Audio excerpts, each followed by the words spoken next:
Dream 237, Uriel, the Veil and Growing Deception finished on Thursday, March 9, 2017. The stream was started on Sunday, February 19, 2017.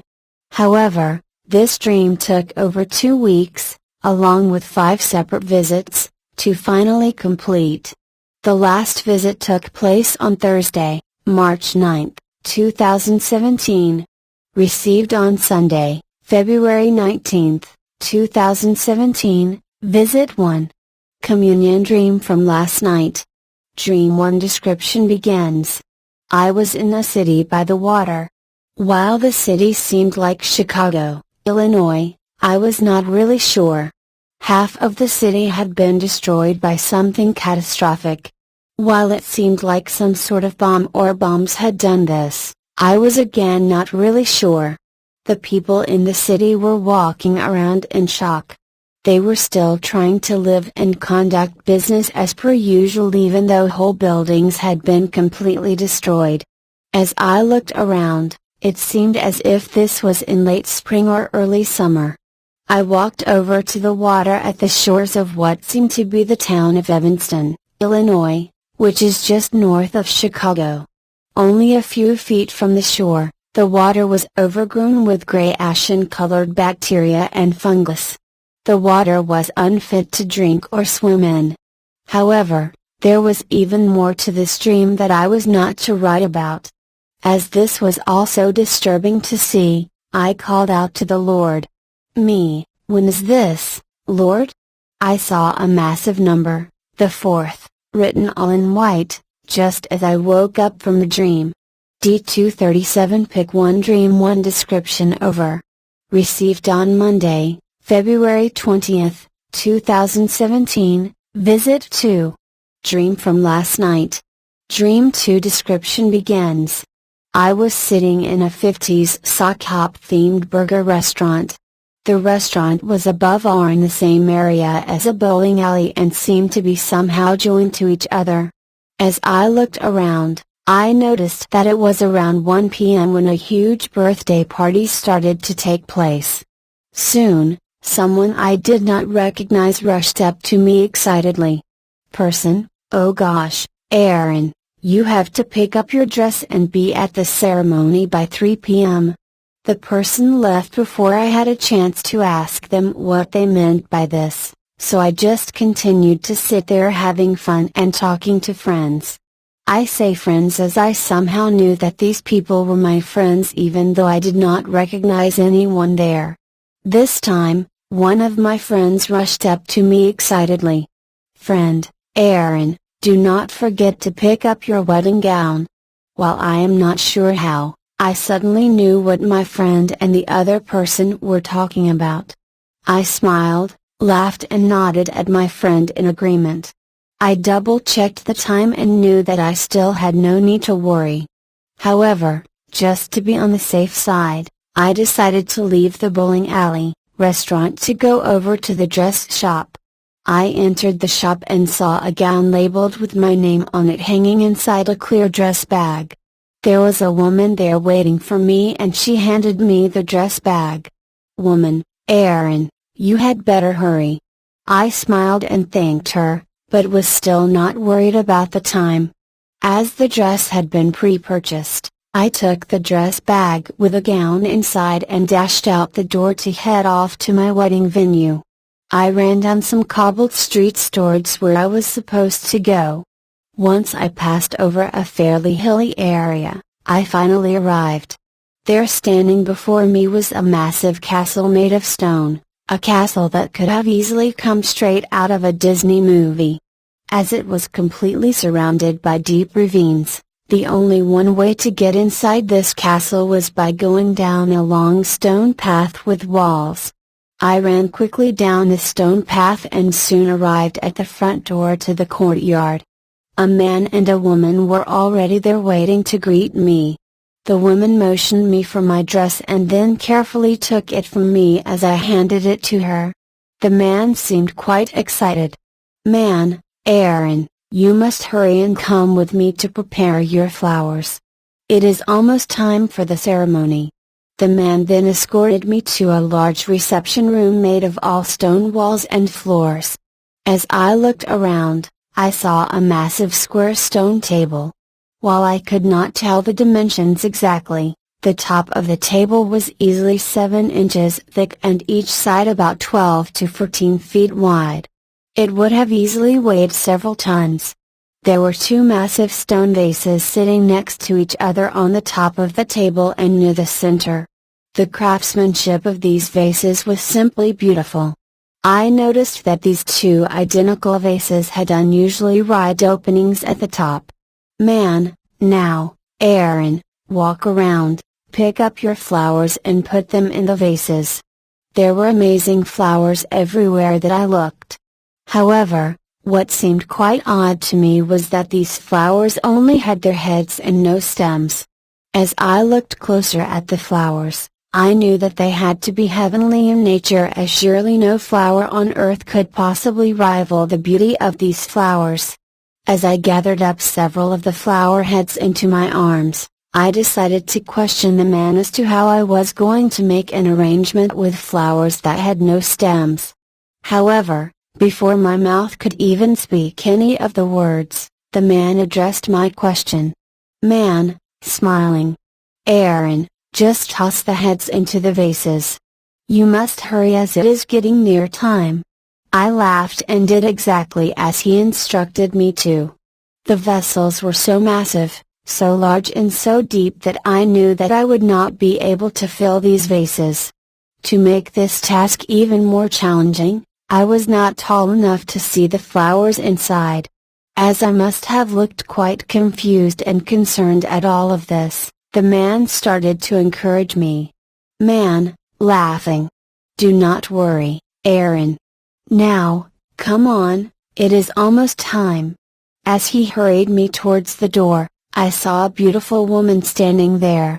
As I got closer to the door, and to my great shock and surprise, I saw that this beautiful woman was actually my mother and that she looked young again. She looked into my eyes and smiled at me. "Mom, Erin, come with me." My mom extended her hand towards me and I happily reached for it. I was so excited to see her again. She was so healthy and vibrant. As we started walking out of the room together, I glanced back at the 2 vessels sitting on the table. To my great surprise and delight, the flower heads that I had tossed into these 2 vases had suddenly grown into 2 massive arrangements of flowers. Tears started to form in my eyes as I noticed that these were, quite simply, the most beautiful wedding flower arrangements that I had ever seen. Dream 2 description over. Received on Sunday, March 5, 2017, Visit 3. Communion. Dear Father, 2 of my children are away in the Miami, Florida area with their father. Please protect them while they are there. I find these trips to be quite unsettling. Father, I have recently had a series of dreams that also leaves me feeling extremely unsettled. Please help me have peace, as it is just so difficult to have any peace right now. Father, I am so thankful for all that you have done for me and my family. Please continue to keep us safe from harm. My heart grieves for what is coming and for what has already come upon the land. Whenever I have seen or been shown this, I become distraught. It seems as if there is nothing that I can do about it except sound the alarm. I am just one of many that you have put this on, the hearts of those whom love you so much. My dreams have been quite clear lately. Dream 3 description begins. I was able to see all of the lands of the world. After this, I saw angels, by your command, putting layer upon layer of thin veils over the entire earth. As the layers of these veils continued to grow, it was as if I was now looking through bridal tulle silk. I could still see lights shining up from the earth. Some of these lights remained bright, but others were growing dimmer as this veil continued to thicken. There were even some brighter lights there that this veil somehow did not cover at all. In some areas, but especially in major cities, Virtually no lights were able to shine through as this veil was just so thick there. I then became frightened and scared when I noticed that there were even some entire lands that had no visible lights at all. Dream 3 description over. Father, this global veil is over all of us already. Perhaps our children cannot see them as prominently as my husband and I can, but these are being dropped over the land and all of the earth right now and even as I write this. Dream 4 description begins. I was with my family in an abandoned mall. Only one store had not yet been closed up. This last store was crammed with so much merchandise that it was hard to move around. While there was so much to look at, there was not a single thing that was the correct size for any member of my family. Not a single item could fit us. I suddenly remember the previous time when I has been to this mall before. It was only a very short time ago and a few of the stores were already starting to close. I had recently visited one of these closing stores and they were in the process of selling off their fixtures. Whole walls had been completely dismantled. As the fixtures that were for sale were of much higher quality than the merchandise being liquidated, the fixtures being sold were actually much more of a bargain than the merchandise itself. As a result, it seemed as if the people shopping there were only interested in the fixtures and not the merchandise. During this recent visit, I had commented that I did not have to look back that far to remember a time when this particular store had been a premier destination and a pinnacle shopping place. Now in this dream, it was the entire area that was now a ghost town. We started reminiscing about how it was just a short time ago. Wow, it really was not that long ago when everything was bustling and every one of these stores were still open. People even seem to have money to spend on good quality merchandise. This is certainly no longer the case. All of us then sighed together as only 10 years had gone by from when this mall was still thriving. So little time had passed that even my kids remembered better times and said, "Mom, do you remember when?" I started to cry as the sight of all of this was making me so sad. Dream 4 description over.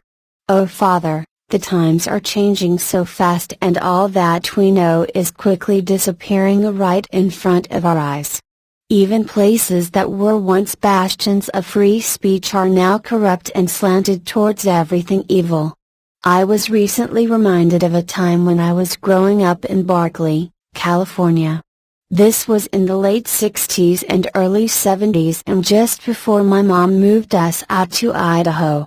Looking back, this was a good move and one that I am now so thankful for. While we were still living in Berkeley, my mom was a young feminist and would attend demonstrations at sit-ins at the mall of the campus. On occasion, these would erupt into riots. I even own some actual photos of these riots that my mom had taken back when she was still a student there.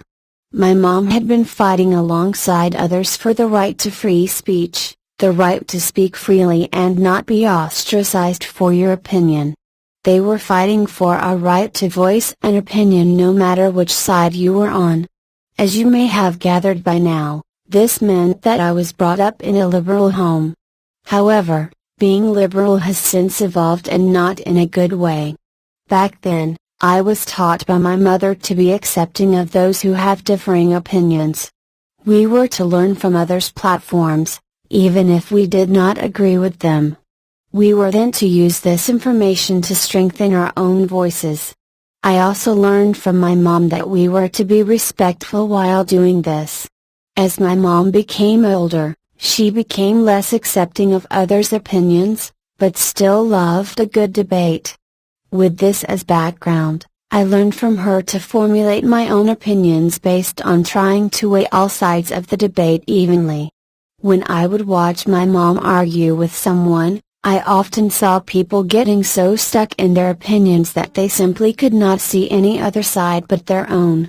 This actually turned out to be good practice for me as this is a common trait of the Asperger's that I deal with whenever my sons voice their opinions. Now, Fast forward to today, just about 50 years later, and there are once again riots at Berkeley. However, now the riots are to stop the voices of those that others there do not agree with. There was even a person in particular that was recently covered in the news there. What is sad with the world today is that there can no longer be truly open conversation. There is no such thing as simply weighing in anymore without the risk of being condemned. There is no such thing as being fair even if you have real facts and real evidence. Well, time passed and things changed and, quite a few years back, I stopped being a liberal. This accelerated when I decided to strongly oppose the narrow thinking that I was constantly running into even before I became a Christian. So I did not do this in ignorance. I then spent many years studying as many sides of an issue that I could. I even had several debates in my various college classes that required me to research both opposing sides. I often even had to argue against the very side that I favored.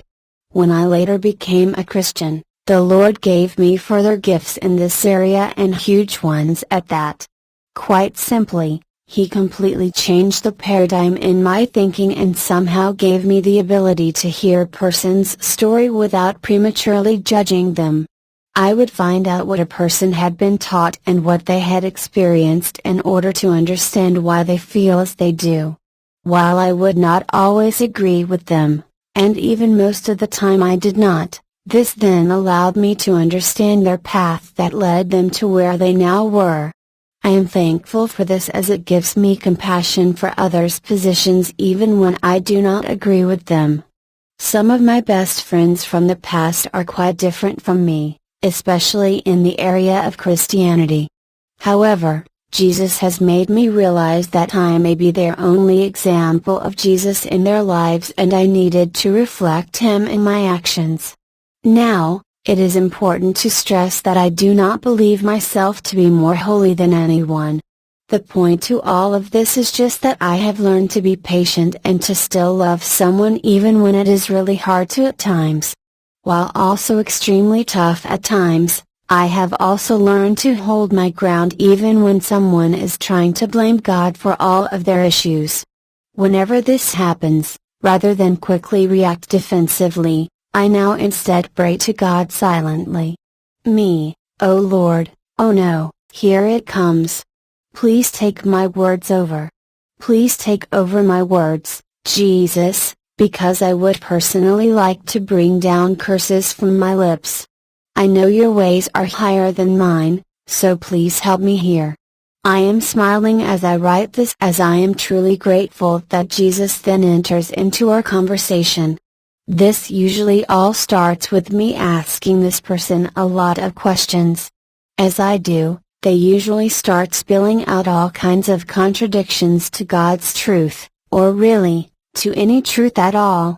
I then watch as God uses me to take them on a journey of discovery. At the end, I usually do not remember much of what was said, but they often shake my hand and or hug me before leaving, inviting me to return at a later date. Sadly, shortly after our conversation, the enemy would then get in their heads. I would then see these same people again just a little while later and they would now be upset at me for God using me to convict and expose them. Thankfully, there were also some others that would remain thankful as they had been enriched by what was said to them through me.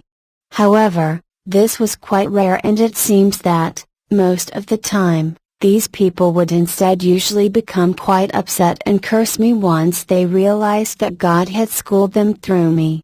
While they would not always come out and verbalize this, I could often feel it.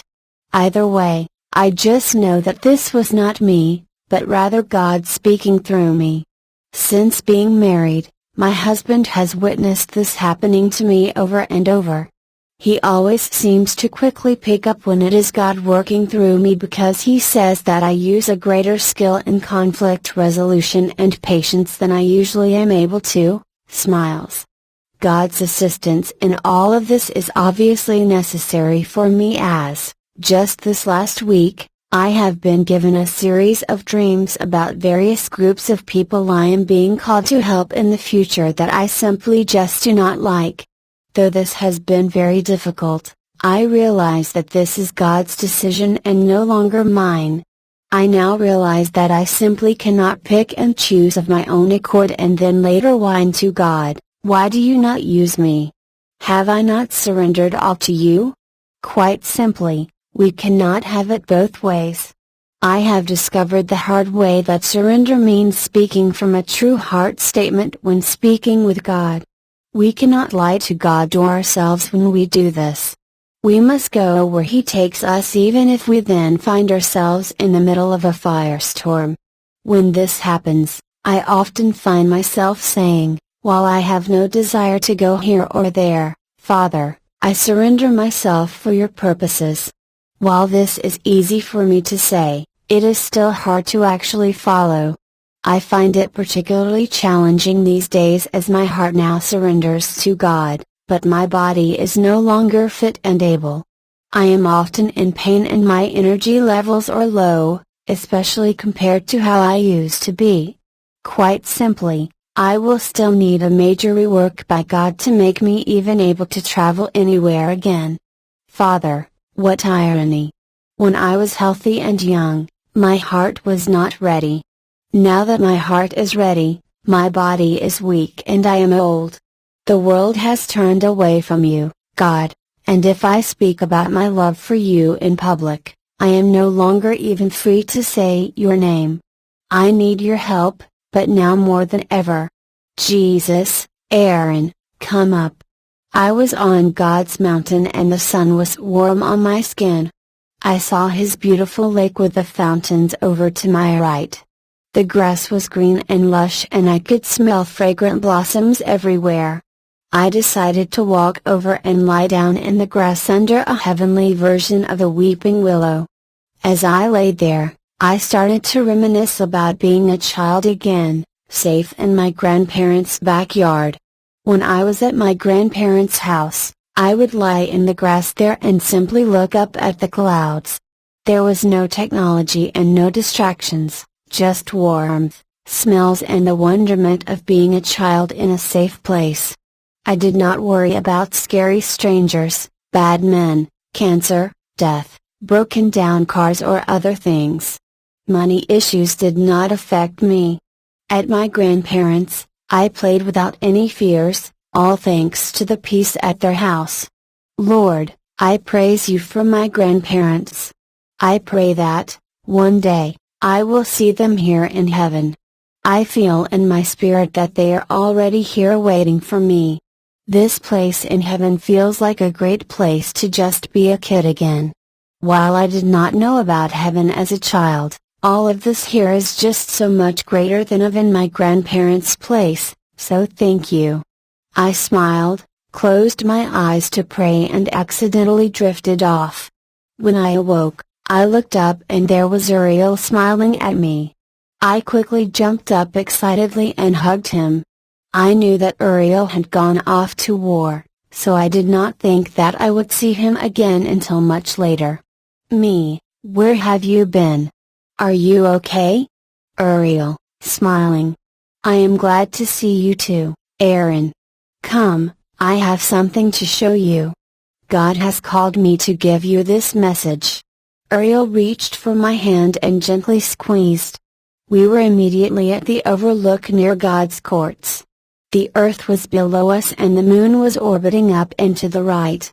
I noticed that Uriel had indeed been in battle and was even still wearing his armor. In the drawing below, Uriel is actually much larger, more muscular and handsome than I was able to draw and much more so than any earthly action hero. He is also not usually in armor when we meet, but he was this time as he was going back into battle. D237 Pic 2 Uriel, look, Erin.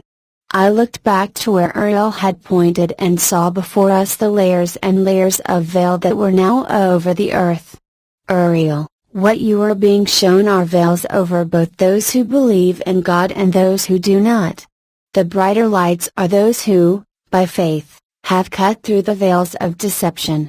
As I looked, it seemed as if the places with the thicker layers were where people had become stuck in their thinking and practices. The thickness seemed to vary depending on whether or not people could move beyond this, but they also have to want to do so. Me, why would God allow this? Uriel, because those whom search for truth with their whole heart will find it. This does not mean that those covered will not uncover truth. It only means that their struggle to find this truth will be more difficult. Many have cut through the deceptions. Erin, the veil is not the deception. It is only a cover over truth in which a man will see truth to fit his own desires and be handed over to his own devices. The greater their sin and the further they are from God, then the thicker their veil from truth. Me, this makes me sad.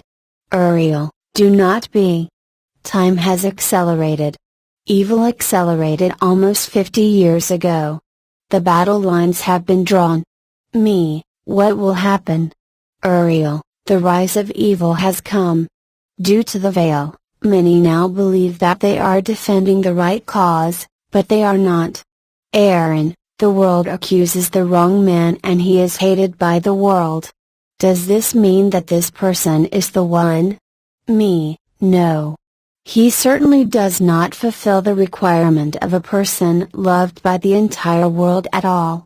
Uriel, Erin, no one will be loved by all. However, the one loved by most will take his seat in a way that you think not. You have only to look at the fruits of the legacy of this man to see the root cause of the trouble upon the land. What are these? Me, there seems to be several things. He is against Israel. He declares that which was once bad is now good. He sacrificed the larger base of the population in order to serve those who hate that same larger base. He morphs religions into one of unity and mankind's greater good, thereby forsaking one nation under God. He turned those living in the land to be enslaved by the government, and he has made it so that none of us can speak out against what they are doing. Uriel, yes, Erin, but it will soon become much worse than even now. There is an even greater deception coming and armies have been deployed over the land. What you have dreamed about is about to come true. However, do not fear what is coming. Though you will be hated and many will seek to extinguish your light, do not worry as you will be strengthened and your light will become a beacon to those who are lost. Me, Uriel, I saw many more lights than just mine. Uriel, yes, Erin, many will be called. However, you have not been forgotten and all that has been given to you will come to pass. Those that you are called to will be saved. Me, are they the people from the dreams that I have had recently? Uriel, yes, but more. Received on Tuesday, March 7, 2017, Visit 4. I felt anxious today as I took communion. Uriel, Erin, your heart is unsettled today. Do not worry about that which you cannot change. You must learn to trust only in what you know to be from God. He has not forsaken you.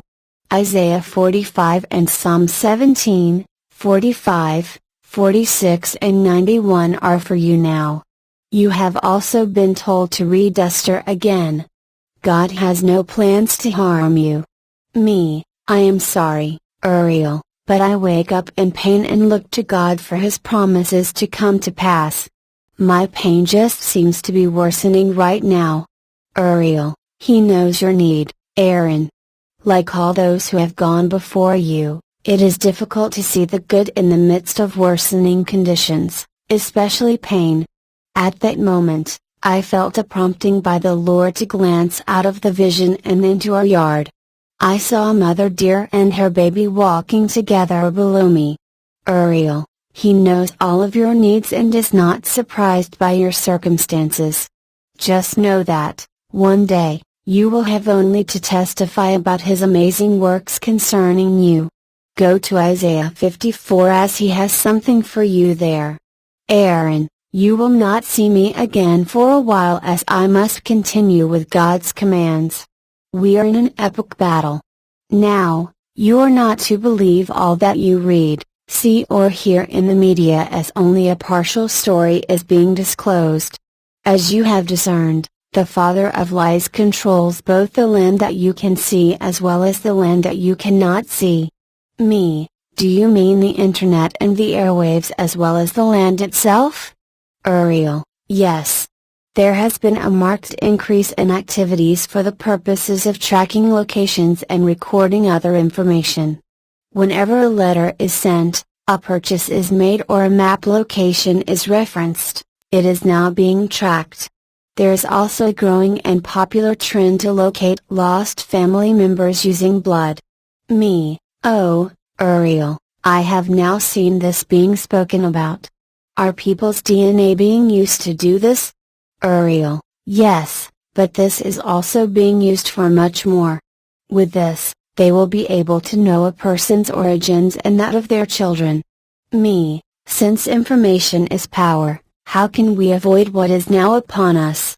Uriel, God will protect you and your family, but just understand that you are now being tracked by all that you gaze upon. Remember that even those things done, but really especially those things done, in a setting of privacy are now being tracked and recorded for future use. Me, oh, do you mean the internet? I cannot recall anything that I have done that I have to worry about. Uriel, it is not that you have, Erin, but rather just know that much information has already been gathered on so many. You must also warn your children not to participate in anything that requires personal information unless they discuss it with you first. As God is protecting you and has sent angels concerning you, just be aware. Me, what if we simply just stopped using all technology? Uriel, Erin, it no longer matters and, even if it did, this would no longer be possible. How would you and your family manage without technology in these days? How would your children be able to perform their schoolwork? How would all of you be able to function at home or at work? You are simply to just pray for protection over all things. Received on Thursday, March 9, 2017, Visit 5. Uriel, you must understand the times. God has sent me to warn you about things you cannot see. The deception is great. The counselor that God has sent into you has a voice. Erin, you are one with the Holy Spirit, the voice of the Lord. Now, and more than ever, do not act prior to consulting God first, even on seemingly small matters. Me, have I been doing something wrong? Uriel, no. This is just a warning to be careful. If this were in the times before the Lord, and even some after, what man would be foolish enough not to protect his property, let alone his family? Security from a worldly standpoint is wisdom. If there are things that you are unaware or unsure of, then wait on God to reveal that which is hidden. Me. It takes the glory of God to conceal a matter and the honor of kings to search it out. Proverbs 25:2. Uriel, yes, Erin. Now, I have been sent to warn you that there is an epic battle raging. God has sent you relief and a messenger. He pointed at himself and smiled. There is a delay right now, but do not worry as this delay is of no surprise to God. Now I must go back to the battle, but just know that, if you are uncertain of anything, then wait on God before you act, especially when it concerns your personal information. Me, should I be scared? Uriel, no. I was not sent to scare you, but only to warn you about the coming deceptions upon the land. However, this is not just concerning you, but all those that God has called. It is wisdom to pray to God for revelation prior to an action. Erin, you are at war with the princes of this world and therefore unaware of that which you cannot see. Just understand that the enemy would like to trick you into dismissing a seemingly small matter that is actually important by having you instead focus on a seemingly large matter that really has little or no significance. Pray for wisdom. At that moment, a large gust of wind hit the window where I was sitting and startled me. The winds have now been blowing here for several days straight and have been so strong. I am so thankful that the Lord has kept us from losing power. Me, Uriel, why have the winds been so strong lately? It is dangerous to even drive right now. Uriel, God sends signs that reveal to man that there are great powers at work. God uses these natural forces to shake the land, but He even literally shakes the ground when it serves His purposes. Now, what does God say about the wind? Me, that God is not in the wind? Uriel, while this is true, God is also omnipresent. While God is not the wind, He sends the wind, directs the wind and can stop the wind. Just remember that God never takes on other forms as He is always God. While angels can be and have been commanded to take various forms in order to serve God's purposes, God never does. As Uriel said the word never, he looked into my eyes, nodded and smiled. Quite simply, the massive power of God cannot be contained in any way, shape or form.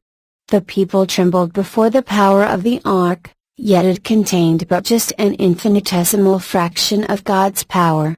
I wondered if God would ever be pleased if He were to be portrayed in such a way even if the intentions were noble. Uriel, smiling. Erin, you already know this. Me, yes, thank you, Uriel. About the angels sometimes taking on various forms, Hebrews 13:2 tells us that, when we give hospitality to strangers, we know not if we are actually entertaining angels without being aware. Uriel, very good. However, you must also know who the Spirit of the Lord is. Me, is Jesus the Spirit of the Lord? Uriel, yes, Erin, and the Spirit of the Lord can be seen on the many faces of those who are sent to you by God. You too have the face of Jesus upon you. This is the Holy Spirit and the light that shines brightly upon your face. The Spirit of God is also upon you to assist you in sending out the good news to those who need this. As a vessel used for God's purposes, you provide water to those who are thirsty. Now, people will still know you as Erin even though God will be working through you, understand? You will not become Jesus disguised as Erin. People are not to stop following Jesus in order to run and worship you instead. You will not be God created in Erin's image, but rather you were created in His image and for His purposes only, understand? Me, while it is still a bit difficult for me to understand all of this fully, I just know that I never want people to focus on me when this should always be about God and His Son. Uriel, I know, Erin. Now, do not worry as God has you. Me, Uriel, can the enemy disguise themselves as Jesus? Uriel, it is written, and by the Lord's own words, that many false prophets will appear and deceive many, Matthew 24. You must stay with what you know about the heart of God, Erin, and let this be your measure. You need only to look at the root of a matter in order to evaluate the fruits of a prophet. Are they self-serving and self-edifying or are they truly forsaking the world and running after God? Do they surrender themselves to God's will? Do they reject the message of the wide gate and stay with the message of the narrow gate? You must always understand where the wide gate leads. Enter through the narrow gate, for wide is the gate and broad is the road that leads to destruction and many enter through this, Matthew 7. Understand where this will lead. While you may wish to take the time to understand another's position, never partake in their ways of coming to God. God created man in His own image, yet many know Him not nor are they accepting of holiness. Instead, They have now been handed over to their own devices. Soon, God will say to them, "Depart from me as I do not know you. I sent my Son to show you the way. Those who accept my Son accept me and will not perish but have life everlasting." God loves His Son and sent Him to save the world. However, they did not accept Him, and so they also did not accept God, His Father. For God so loved the world that He sent His only begotten Son, whom He loved, to save those who were lost and living in sin. The Father sent down His love, but very few saw this. However, God will now send an army to show His power, strength, majesty and love. Me, Uriel, I have never seen you so strong in your speech. Uriel, I am here to tell you of the urgency of this hour, Erin. The time has now come upon the land, the time that was written and foretold of by the prophets in His word. Be ready. God is with you. He smiled at me with such the strength and kindness that I instantly felt such comfort. To have such a mighty angel, but really an army of His angels, watching over us, sent and guided by God Himself, is such a great gift from the Lord and so remarkable. Truly, to be loved by the King of Kings is to be loved in a way that no person on earth can possibly replicate. For no man can say, "I am God," and be God, for no man has seen the face of God and lived except for His Son, Jesus, John 1:18. Dream over.